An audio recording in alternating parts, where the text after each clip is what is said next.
Si ishin momentet e para që mësuat për ngjarjen? Traumë e madhe. Imagjinoje si ishin këta tikin 2 persona për njerësh, pa asnjë faj, pa asnjë gjë. Traumë. Ti ke parë me sy se ti nejtë Po, unë janë 3 ditë në spital. Juve ishit të tuaj, pa ju i gjetët? Jo, nuk i gjeta. Ma më morën në telefon, se jam e martuar në Prenjës, dhe më morën në telefon, dhe kemi ikur, pastaj kemi ndjekur mbrapa, ambulancat. Vajtëm në Librazhdi si mbajtje, se ishi shumë keq. Vajtëm në Elbasan prap, Elbasani i dërgoj për Tiranë, se ishin shumë në gjendje kritike.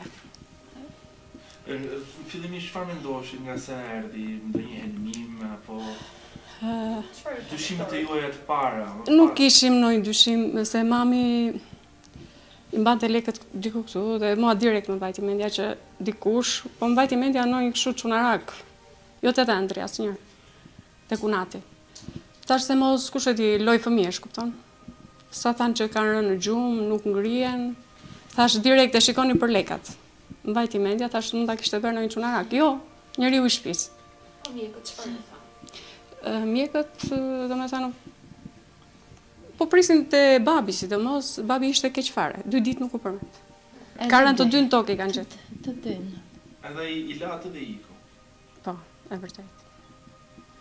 S'duhet ta kishte bërë, se ishte pjesë e familjes, po ja që e bëri. Si ka qenë marrëdhënia? Shumë e mirë, shumë e mirë. Nuk e di pse. A që ka arqune? Pa pati ndonjë borxha, pati ndonjë problem. Më mirë kishte thënë kështu se sa. Jo, më tepër të vretë gjatë ftohtësia, Po, sepse i ka fiks. parë që janë rrëzuar dhe i ka ikur, i ka lënë aty në shtëpi. Po, bile babin e kishte rrojtur. Ajo më habiti. A mendoni që ka diçka më thellë? Po. Nga psikologjia? Besoj se po. Po s'di çfarë të them Keni më shumë. mësuar që nga ana e tij çfarë ka thënë polici? Nuk kemi informacione, se më të vërtetën.